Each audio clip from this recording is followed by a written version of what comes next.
Please enjoy Maria Xynou's talk about India's surveillance state.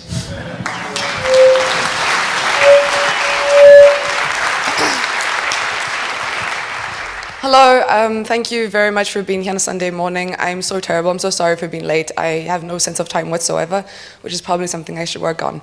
So, my name is Maria. I work at the Center for Internet Society in Bangalore, India. In particular, I'm working on the Privacy Project, and I'm specializing on surveillance in the country, and we're funded by Privacy International. So about a year ago, I moved to India to explore surveillance, but the first thing that we probably think of when we think of India is something like this, right? So one of the main problems in India is poverty, corruption, and so on. So when we first think of India, we think of images like this, or slums. So many argue, hey, surveillance is not even an issue in India. Surveillance is a Western elitist issue. How dare you claim that that's an issue here in India? What's surveillance? Most people don't even have access to the internet. What the hell are you talking about? Well, that's actually a good point. Until I went walking around in slums and noticed this. Hey, there are satellites in slums. Sure, they may not have access to clean water, but they do have a satellite and they do have cable TV. And that's to say the least, because they also have cell phones, as you can see. So, although, yeah, sure, poverty and corruption and diseases and so on are major issues in India, at the same time, most people in India do have cell phones, and in particular, according to We Are Social, they have this pretty cool graph here, well, this data here, which shows that roughly 78% of the population in India use mobile phones. So that's pretty much the majority of the population who have mobile phones. And this is an important bit of information because most surveillance in India is carried out through mobile networks. So when trying to understand surveillance in the country, we need to first look at the laws. We need to understand which laws allow for surveillance, then which schemes and projects are being carried out based on these laws in order to implement surveillance. And then, of course, we have to look at the surveillance industry. Basically, who is providing the technology to aid law enforcement agencies so they can spy on us in India to begin with. So in India, there are 5 laws which mandate targeted surveillance. Namely, the Indian Telegraph Act, the Indian Wireless Telegraphy Act, the Indian Post Office Act, Section 91 of the Code of Criminal Procedure, and the very controversial Information Technology Act. Now, I'm not going to focus on the previous 4, a bit later on maybe, but I'm mainly going to focus on the Information Technology Act. And the reason for this is because it's a bizarre law. It makes no sense. It's absolutely crazy. Orwellian doesn't even start to describe it. So first of all, I'm going to draw your attention to Section 44 of this law. Basically what it says is that anyone who fails to provide request information to authorities will be punished. Oh my God, what the hell is this about? It's like we're in 1984 or something, right? Then there's Section 66A. Now this has drawn a lot of media attention because there actually have been lots of cases where people have been arrested and prosecuted as a result of this law. In particular, the section states that anybody who sends an offensive message, whatever the hell that means, through any type of communication service, whether that's a cell phone or the internet, will be punished. And the reason why I've used this image here is to draw your attention to one particular case, which occurred last November in 2012, where a politician, Bal Thackeray, died, and as a result of that, they shut down Mumbai. And so one woman in Mumbai posted on Facebook something like, oh my God, I can't believe they shut down Mumbai just because this politician died. And then the other girl next to her liked the post. Because they dared to do so, they were arrested. They were literally arrested because they posted, I can't believe Mumbai shut down because of this politician's death, and because the girl liked it. So this just shows, at a very small extent, what kind of abuse and power the government is capable of as a result of this law. Then there's the famous Section 69 of this law, and of course it's famous for completely the wrong reasons.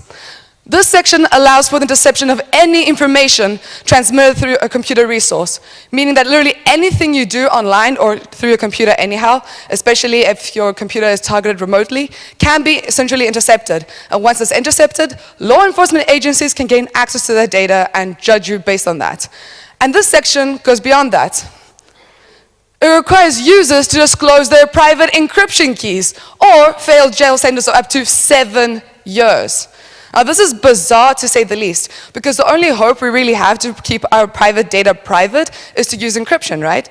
And so when the government, through this law, requires you to disclose your private encryption key, then that is extremely problematic to say the least. And not only does it say that, but this law generally states that if the government, for whatever reason, is intercepting your communications and hell, you're using encryption, they can call you up and say, hey, why are you using crypto? Decrypt this for me now. And if you don't, you're sent to prison. That's up to you to judge and decide how fair that is. Then there's Section 80, which basically allows the police to seize suspects in public places without a warrant. Now, we're talking about India, the world's largest democracy, population speaking. When we can see that in 2013, the world's largest democracy has sections as these ones, which allow people to be arrested in public with no real grounds, without a warrant, then that is fundamentally problematic for all democracies in the world, I think. Then under this law, the Information Technology Act, there are the notorious cyber cafe rules.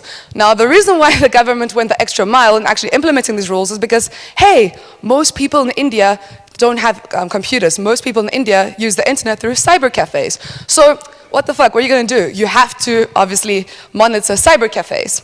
And to do that, they've implemented these rules, which basically require cyber cafes to maintain backup logs for each login by each user, and to retain such records for a year, and not only to do that, but also to ensure that such logs are not tampered with. And then, upon request, they can give that to the government. So literally, if you've used the internet or in any cyber cafe in India, be very, very careful what you do, because be sure that the government will access that sooner or later. So these laws mainly, mandate targeted surveillance. So mass surveillance in India kind of falls in a gray area because it's not technically legally mandated, but it's not prohibited either. However, there are the license agreements which do. So the thing is that ISPs and TSPs in India and in most countries in the world, in order for them to operate, they have to comply with some license agreements, right? And if they don't, well, they just can't operate. So in India, the ISP license agreement basically requires all ISP providers to conduct blanket mass surveillance on their communications. And if they don't, well, they just can't operate. So essentially what they have to do is that they have to purchase the hardware and the software required to monitor the communications at their own cost in order to do this. Now, anyone can argue, what kind of incentive do they even have to purchase this hardware and software to begin with? It's not like they have a revenue per se from doing it. Well, like I said, they just can't operate if they don't. So they have to. And the craziest part about this license agreement, I think, is that bulk encryption is prohibited. And in general, if you use encryption that exceeds a 40-bit key length in symmetric key algorithms, then again, you have a problem. The only cases where you can actually do this, where you can actually use crypto more than 40 bits, is if you get specific permission by the ISP, written permission, right? And still, I'm guessing that in order to get this permission, they're going to be like, oh, why do you need it for? Who are you communicating with? How exactly are you going to use this for? So again, that kind of beats the purpose of using encryption to begin with, right? So technically, India does everything it can to prohibit encryption and to make sure that your data is all out there and vulnerable. And now this ISP license agreement kind of falls under this umbrella of the UAS license agreement, the Unified Access Services License Agreement. This applies to both ISPs and TSPs in India, and so now they're pretty much all required to conduct blackened surveillance under it. In particular, there's a section under this license agreement which mandates the implementation of the central monitoring system, which I'll refer to later on. And this is scary to say the least. So like I said, surveillance in India, mass surveillance, although it's not legally mandated, it is required through these fucking license agreements. So they still have to do it anyway. And then, of course, there are the mutual legal assistance treaties. Now, the MLATs are basically agreements between countries so that they can share intelligence data.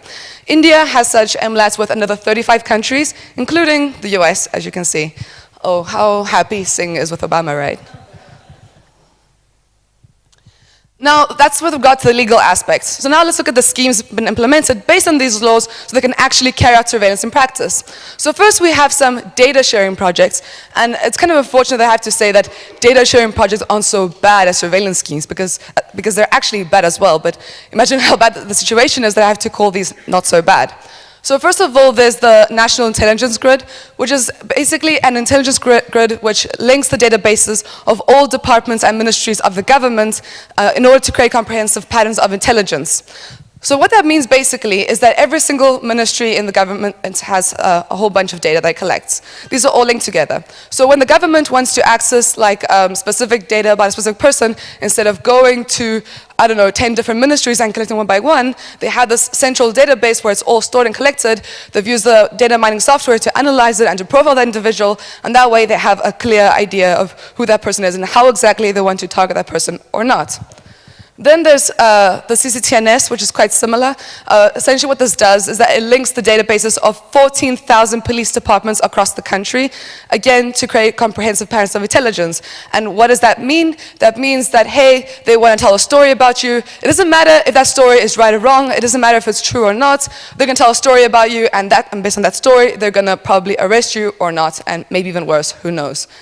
The worst part is that all of this lacks legal backing. Now, on top of that, we have other schemes like the Lawful Intercept and Monitoring Program. Now we're proceeding to the surveillance schemes. This one basically operates on two levels, for telecommunications and internet communications. With regards to telecommunications, essentially all mobile operators in India are required to install their own lawful intercept and monitoring system at their premises and to intercept all communications. With regards to internet communications, well, the government has installed this type of system at the international gateways of all ISPs, and that way all internet traffic is centrally intercepted by the government. And because, of course, that's not enough, they also have the internet monitoring systems. So we know as a fact that internet monitoring systems are used in two states, in Delhi and Assam. By the way, Assam is a state up in the northeast. It's a very politically sensitive area. It's really creepy that they're using it, using this there in particular.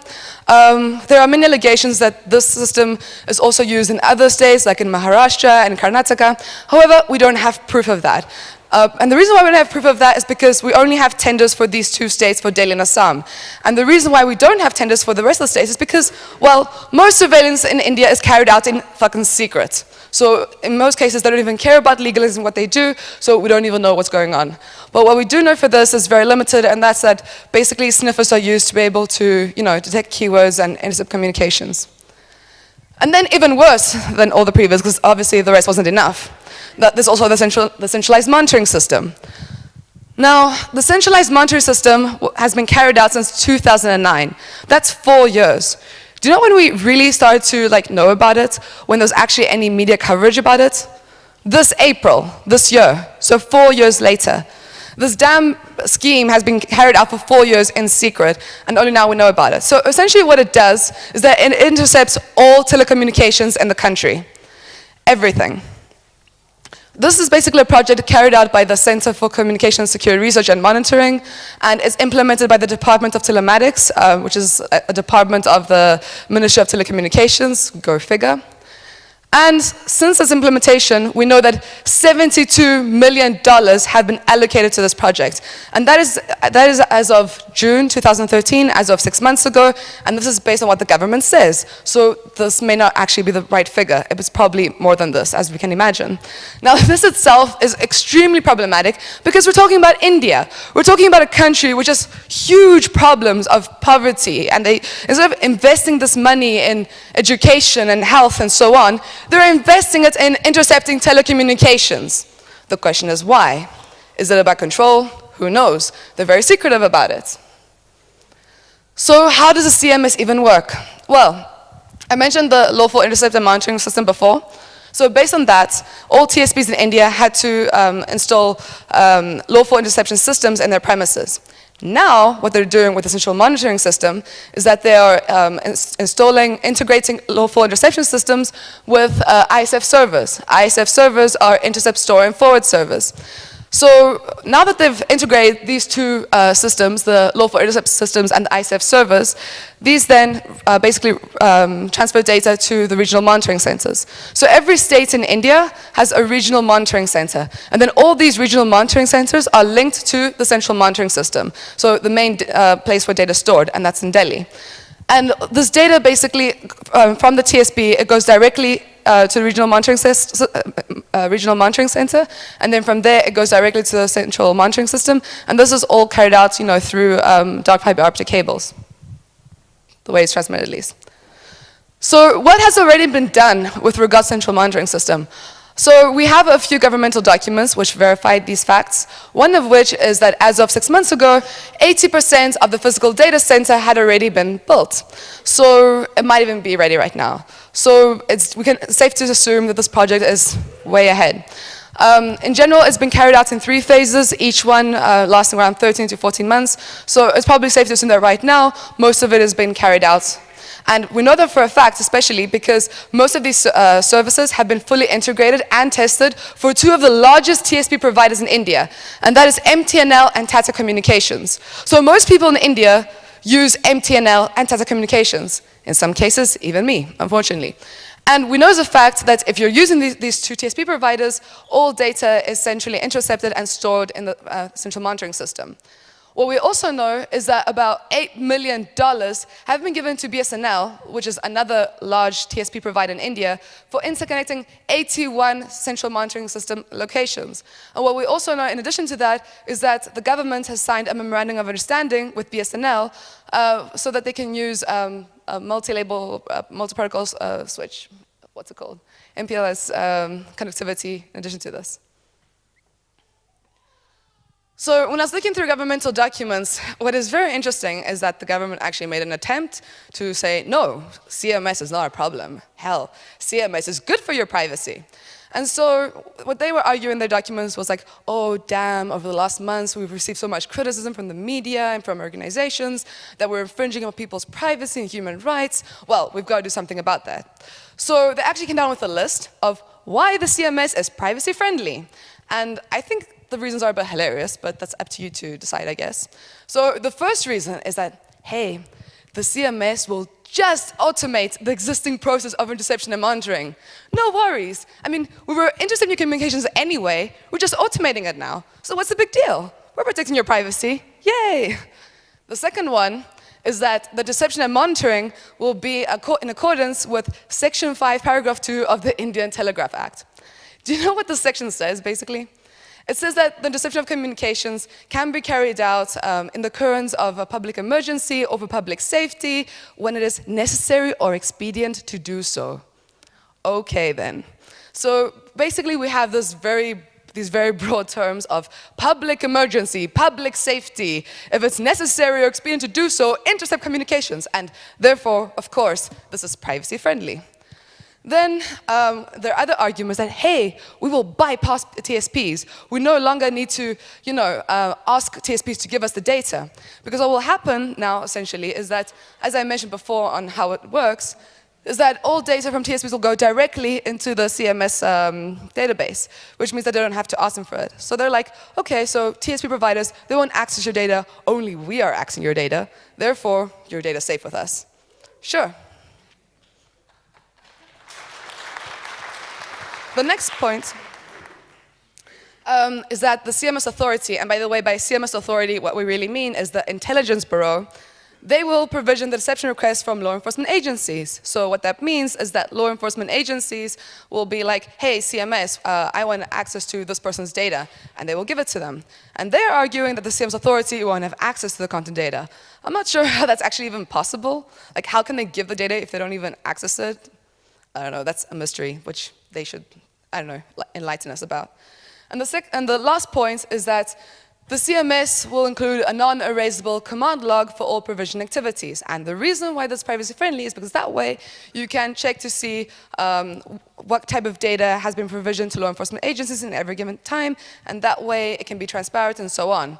However, they don't mention like who is going to maintain this fucking command log, who is going to have access to it, who can control it, and who can check it to ensure that the right type of data or whatever, or under the right legal procedure, the data has actually been handed over to law enforcement agencies. There is no checks and balances whatsoever. So, of course, the CMS is good for our privacy, supposedly.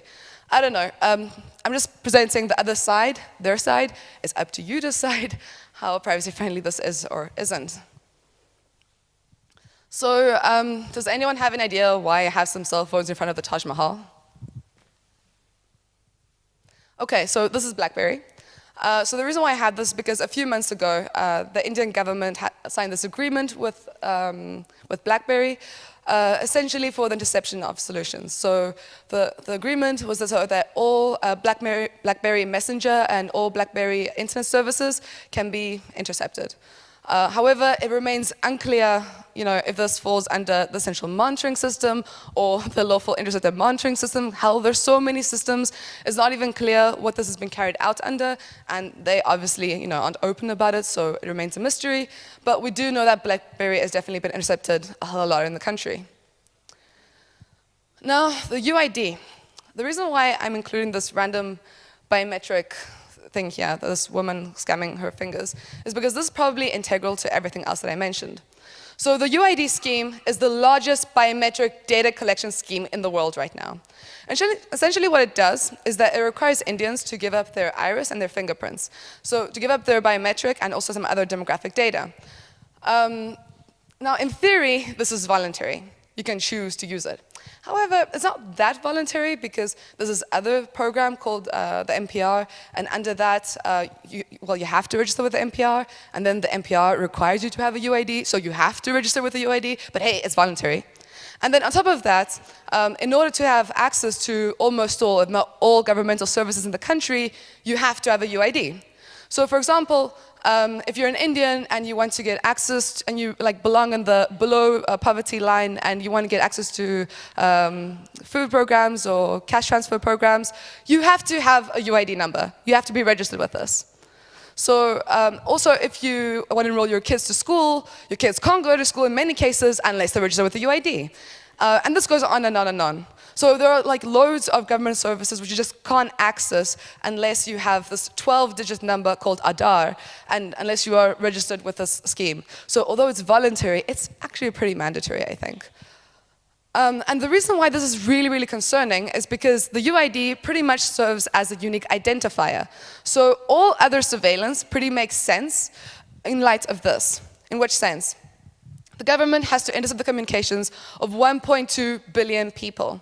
Now, when it's doing that, it's likely that there'll be error in matching patterns, in creating profiles, and so on. So how do you make sure that this data that you have access to actually belongs to the person you think it does? Well, that's where the UID comes in. The UID verifies that, well, supposedly verifies that X data belongs to an X person. So, for example, if they have your data, which they've collected through the interception of your telecommunications or your internet communications, they link that to this number, and that way they know that, hey, it's you. It's your data, and I'm prosecuting you for sure. But then that itself is very problematic because, the larger the sample of data you have, the larger the probability for error. There have been loads of cases of corruption which have been reported. Many of the contractors of the UID have links with intelligence agencies, and in particular with US intelligence agencies. There have been many cases where data has just been lost, it's just disappeared mysteriously. That kind of shit happens in India all the time, I guess. So this itself is a very vulnerable system, so it's very questionable, with regards to how effective it is and everything. And at the end of the day, fingerprints, really, it's so easy to fake your fingerprints, right? If you just go into Google and you say, how to fake my fingerprints, they have 6 steps of how to do it. So using this system to verify people and to judge them and to arrest them and so on, based on that, is fundamentally flawed, in my opinion. Now, this here is the actual scanner that is used for the system. This is a fingerprint scanner. They use this to collect Indians' fingerprints. And anyway, so this small scanner, this small box, basically is really important because all other surveillance that I mentioned in India only really makes sense if this damn thing exists. So feel free to come later on and check it out and maybe play with it if you feel like doing so.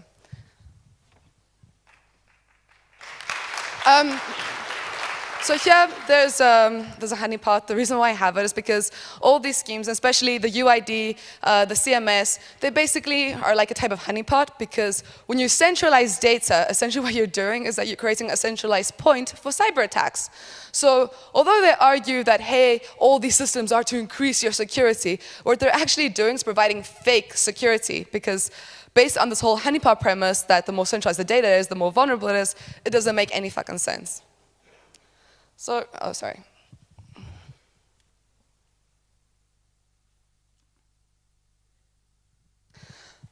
So that's with regards to the schemes and to the laws.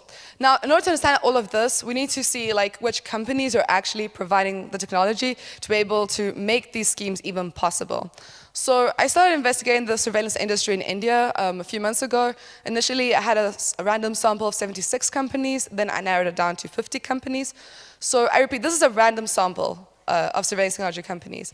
And what I did essentially was that I looked at their technologies, at what they do and everything, whether they comply with lawful regulations and so on. And so I ranked the companies. So here you have the list of the 50 companies.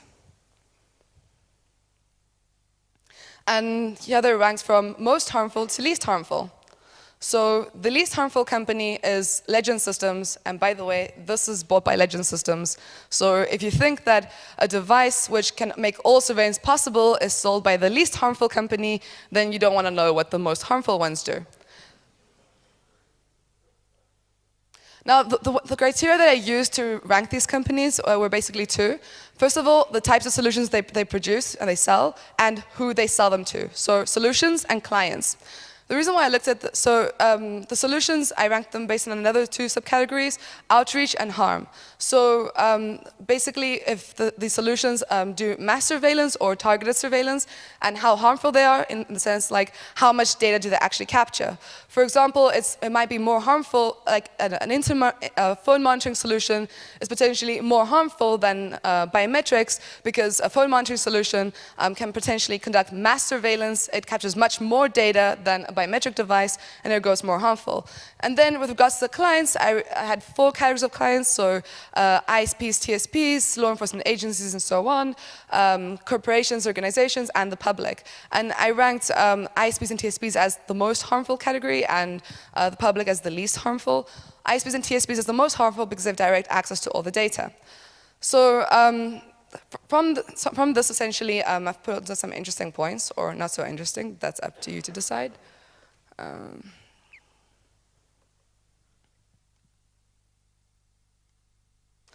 So out of this random sample of 50 surveillance technology companies, 18 of them sell phone monitoring solutions. And I repeat, it's a random sample. So if in a random sample, a big amount of these companies sell phone monitoring solutions, that itself is very problematic. And the reason why I'm focusing on phone monitoring solutions is because, like I mentioned, roughly 80% of the population in India have cell phones. So this directly affects them. Then, out of the 50 companies, 30 of them sell solutions to law enforcement agencies. And I repeat, this is a random sample, so that itself is very problematic. And what's very interesting is that out of the 50 companies, only 6 of them comply with lawful interception standards and regulations. When I refer to lawful standards and regulations, I'm referring to ETSI, Calais, and these very interesting regulations. So out of these companies, actually, 3 of them are not even Indian, right? 3 of them, so Ascocom, Verint, and Utimaco, they're not Indian. The other 3 are. So out of my sample of 50 companies, 40 of them were Indian, 10 of them were from other countries in the world. And it's very interesting to see that out of my 40 Indian companies, only 3 of them bother to comply with lawful interception standards. This itself is very problematic because, you know, if you're doing surveillance, you might as well put a front, if you're smart enough, right?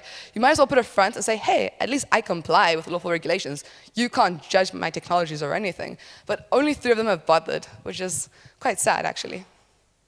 Then again, out of these companies, only 19 of them are certified, and only 7 of them are ISO 27001 certified. Now, the reason why I'm focusing on the ISO 27001 certification is because this certification is with regards to data protection. And so all these companies are handling sensitive personal data. And so they have to comply with some type of standard or certification with regards to data protection. Now, only 7 of them are ISO 27001 certified, which means that it's likely that most of them aren't. And while they are using your personal data or Indians' personal data, they don't even care about putting a front to show that they even care about it or that they're making an effort to protect that data for whatsoever. Then only 19 of these companies have privacy policies. Which isn't a surprise. It just goes to show that, you know, countries are going ahead with selling these crazy solutions and they're not even bothered to pretend that they care about your data. What's interesting, though, is that when I was going through these companies, what I noticed is that the more controversial or the more scary the products of a company is, the more likely it is to comply with lawful regulations and to be certified. Which is very ironic itself, you know, but it also kind of makes sense because I guess if you're selling, you know, very scary products, you want to put a front that, hey, I am certified, I care about the law, I care about your data. It's probably not true, but that's usually the case. With regards to the least harmful technology companies, like I mentioned before, Precision Biometric, Legend Systems is supposedly the least harmful, and that's where I got this biometric device from. It's very funny that Mobile Spy is ranked as the second least harmful company, and that's really tragic because essentially what it does is it sells mobile spyware. And like I said, most people in India use mobile phones, and so phone surveillance really affects them. Ravi Raj Technologies, although it only sells biometrics, itself is a bit worrisome because actually what they do is that they sell biometrics to governments like Tunisia and Zimbabwe and Saudi Arabia. So when you have a company selling biometrics to non-democratic regimes or to transitioning to democracy countries, you understand that that itself can be very problematic because they can use such biometrics to target political dissidents or anyone who doesn't agree with them. So with regards to the most harmful surveillance technology companies, my data. First of all, there's Comlabs. You might have heard of Comlabs before, because WikiLeaks actually have released a whole bunch of documents, brochures, with regards to their products. So they have a whole wide range of internet monitoring and phone monitoring solutions. I've only picked out two, which I thought were quite interesting, and you can look them up further. The first one is Verbanet, which is basically an internet interception solution. And then there's VerbaCenter, which essentially, in a unified way, intercepts telecommunications. And the interesting thing about what it does is that it's even able to detect cognitive and emotional stress in voice calls and flag them. So the message from here is, beware of how you speak on the phone. Make sure you have no stress in your voice. Don't be stressful. They'll think you're a target and they'll come arrest you or something. Crazy. Second one that I pointed out, and another very harmful company is Vehera. So these are all Indian companies, right? So Vehera sells a whole wide range of products, including V-Crimes. It's a CDR analysis system. Essentially, what it's able to do is gather intelligence and unveil hidden relationships and patterns and so on. And it's able to do this by using an advanced statistical tool. And it's even able to detect sleeper cells. And on top of that, it can even analyze more than 40 billion records in less than 3 seconds.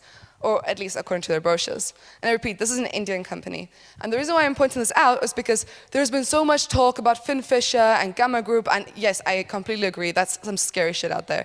But what I'm trying to emphasize here is that a lot of equally harmful companies exist in India as well. In some cases, they're even more scary. Palladium networks. Palladium networks, they sell solutions for the interception of the internet, for the interception of telecommunications. They sell an SSL interception and decryption system, and cyber cafe monitoring systems. Because, like mentioned before, you have to monitor cyber cafes. Most people in India use cyber cafes. How else will you do that? What's very interesting about this company is that in their website, they openly state that they supply their solutions to the Ministry of IT. And that's very interesting because most companies don't. They're very secretive about who they sell them to. So I kind of feel that the more open a company is about what they do, the more dodgy they are, in a way. Because they have the balls to say, yes, we supply this to the Ministry of IT, and we're telling you about that, and we're untouchable. That's some scary stuff, I think. And then ClearTrail. ClearTrail is another company you may have heard of. Again, some of their brochures are on WikiLeaks as well. So they have a whole wide range of products, including ComTrail and Xtrail, which are for monitoring IP and voice networks. The one is for mass monitoring, the other one's for targeted. Now, QuickTrail, I think, is particularly interesting because this essentially what it does is a tactical Wi-Fi monitoring. So what it does is that in real time, it's able to monitor Ethernet LANs in India, and it's even able to deploy spyware into a target's computer. So if you think in India that you're safe because you're using Wi-Fi or because you're using the internet through a cyber cafe or through a hotel or any other public place, think again. It's very likely that your communications might be intercepted if you're a target. Then there's M-Trail, which is a bit worrisome because what it does is off-the-air interception of GSM phone calls. And the reason why this is problematic is because, well, off-the-air interception in India is technically illegal, for starters. So in 2011, there were these allegations that the National Technical Research Organization was snooping on politicians through off-the-air interception. And following this, the Ministry of Home Affairs issued a directive to ban all off-the-air interception in India. So since then, the Department of Telecommunications has really been busting everyone who's trying to produce this and sell this. But yet they're going ahead with this. And actually, they're not only selling this stuff to India, they're even selling this a lot to the Middle East. So actually, Clear Trail Technologies and Palladium are two companies which are probably the main suppliers of surveillance technologies in the Middle East and in other Asian countries, which is very concerning because we're talking about authoritarian regimes, we're not talking about democracies. But hey, even if we talk about democracies, well, it depends on how you define democracy, but still, you can see that in India, even though it's the world's largest democracy, the surveillance is crazy. And the main reason why it's crazy is because there is no privacy law. There is no privacy legislation whatsoever. No data protection, nothing. Nothing whatsoever. So here's the story. So essentially in India, you have all these strict surveillance laws which require you to hand over your encryption key, which mandate that all your communications are intercepted. You have these massive schemes implementing this. You have these technologies and these companies selling spyware, and yet there is no privacy law. On top of that, prior to the implementation of all the schemes that I mentioned before, there was no parliamentary or public debate prior to the implementation. So essentially what this shows is that the government does whatever it wants. It doesn't care if you feel that its schemes are, violating human rights or whatever, because it knows what's good for you. It's going to protect you, and you just have to blindly trust the government. This itself is very concerning because when a government doesn't even try, to put a front or doesn't even try to gain some type of public consent, that is fundamentally problematic for the nature of the regime. Even in the most authoritarian regimes, you will see governments trying to gain some type of public consent from the public before going ahead with schemes and projects which are invasive to people's human rights. But in India, that's not even the case. They don't even care about getting public consent. So that itself is extremely problematic, to say the least. So in light of all of this in India, no privacy law, all of these surveillance schemes, the question comes down to, is privacy dead? Or did it even exist to begin with? Well, many could argue that, hey, privacy didn't even exist to begin with because this is India and they don't necessarily have the concept of privacy in their culture because privacy itself is a very individualistic type of human rights, so it's something that's more Western in a way. But in the end of the day, I think that privacy is very important, that everybody all over the world should have this right, regardless of their culture or whatever, because privacy essentially protects you from abuse from those in power. And that is, privacy ensures your individual freedom and your autonomy as a human being, and that has nothing to do with culture. So regardless of your culture, regardless of everything else, everybody should have this right. And in India, they're doing everything they can to violate this. Which is why, with the Center for Internet Society that I work with, we have drafted a law, because, a privacy bill, because, hey, if the government doesn't want to create one, we'll create it for them, and hopefully they'll implement it someday. So if you like, you can get in touch with me and I can share the bill with you, and if you have any feedback, if there are any lawyers out there who would like to look at it and give us any feedback on how to improve it, that would be wonderful. And in general, if anyone would like to cooperate in dealing and tackling surveillance in India and restricting it, please contact me, that would be amazing. Because, if we don't, right now this is still the beginning, and we have to do something about it now. And if we don't do something about it now, we'll regret it in the future, because it's only getting worse. And actually, we'll regret it if we're lucky. If we're not lucky, we won't regret it. And the reason why we won't regret it is because we won't even see it, we won't even acknowledge it as a problem. And that is the worst thing that can happen. If surveillance is socially integrated on a global level, that's the worst thing that can happen, because we won't even acknowledge it as a problem, and hell, we won't resist to it and we won't try to tackle it. And so essentially what we're talking about is the ultimate control of our lives. So if you don't want to be if you don't want to be totally controlled, we have to do something about it now. And I think it's very important to start with India.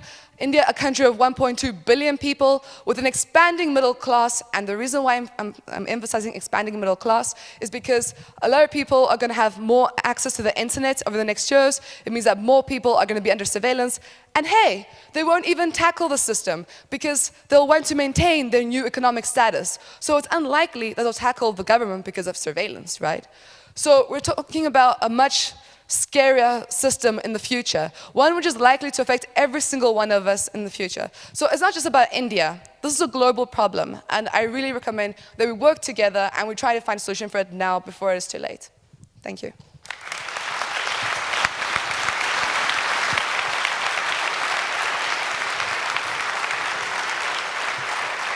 Is there time for questions?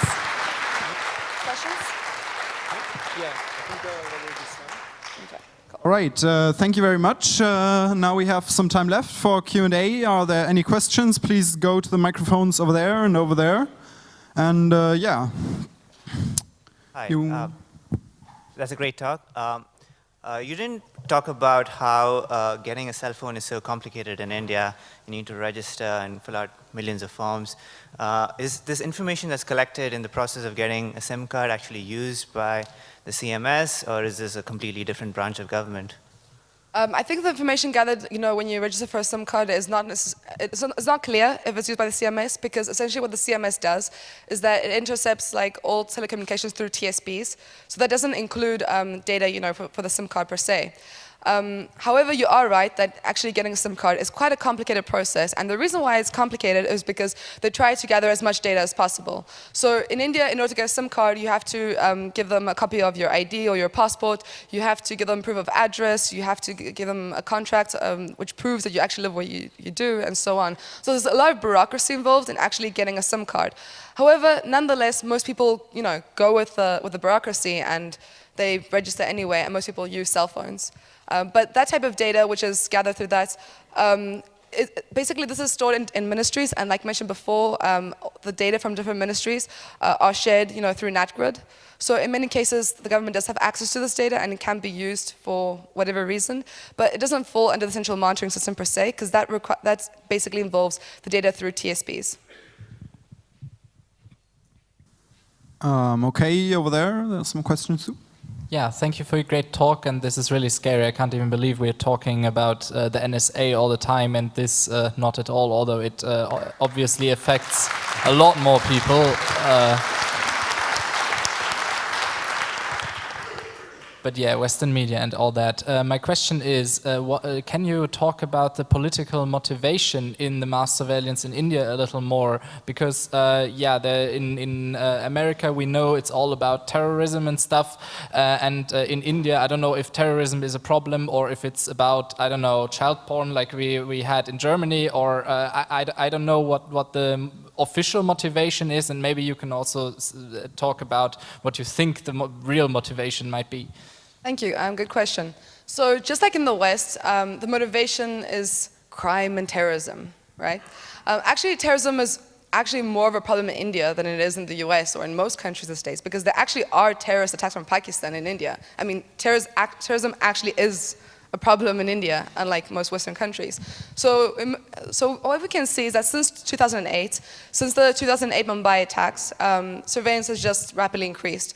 So since the Mumbai terrorist attacks, we've had the implementation of the central monitoring system, we've had the implementation of the UID, we've had the implementation of the lawful intercept and monitoring system. So all these projects and these schemes that I refer to have been implemented following the 2008 Mumbai terrorist attacks. So I think it's safe to say that the 2008 Mumbai terrorist attacks are equally a landmark as the 9/11 terrorist attacks in the US.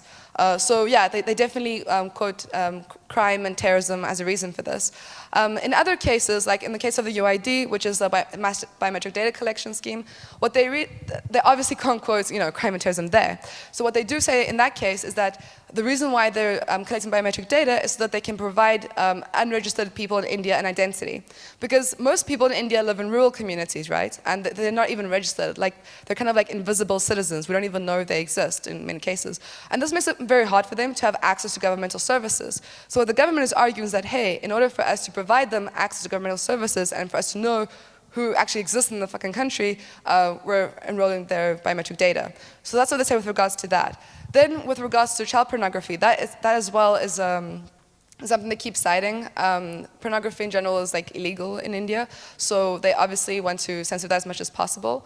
And in general, over the last year, they're really trying to increase cybersecurity in general. They've even come down with this national cybersecurity policy, which they implemented a few months ago. And essentially, this cybersecurity policy allows for a lot of surveillance as well, and that ISPs and TSPs install their own hardware and software to monitor communications and so on, and that they share intelligence and everything else that comes with that. So in public, they do argue that the main reason for this is security, is to tackle crime and terrorism, is to tackle child pornography, and in some cases pornography in general, to provide an identity to citizens, like in the case of the UID. But in my personal opinion, I really don't think a government would invest so much money in such risky projects, because at the end of the day, they're risky, because what you're doing is that you're collecting humongous volumes of data from literally 1 billion people, and you're hoping this will make sense. You're hoping that when you mine the data, you'll be able to find the right person. So I think they're not really smart about it. I think they're just like, from one sense, I think they're just like copying the West. They're like, oh, the West, carries out surveillance to, tackle crime and terrorism. Let's do the same. Let's just intercept everything, monitor everyone, and hope that somehow this data will be useful. We don't know why we're gathering the data to begin with, but hopefully later on we'll figure out why. So at the end of the day, I think that partly they're just blindly copying the West, and on the other hand, I think it comes down to control. Because every government knows that if you're able to know everything about everyone, you're super powerful at the end of the day. Like, there's nothing more empowering than knowing everything a person has done, everything they're doing, and everything they're likely to do. Because even that is something you're able to predict. Because once you have all this data and you mine it, and you use behavioral statistics on it, you're able to predict with some type of probability how this individual is likely to behave in the future. And if you apply this on a mass level, you're probably likely to predict how the masses are likely to behave in the future. So this really comes down to public control. And I think that anyone who's in power, like, all they care about is guaranteeing and ensuring that they're still in power. So it really comes down to public control, in my opinion. Thank you.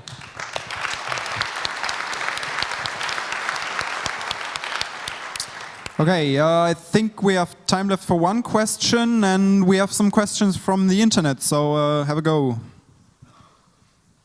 Yes, we have a question from the internet about the referring to the privacy bill that the CRS has drafted.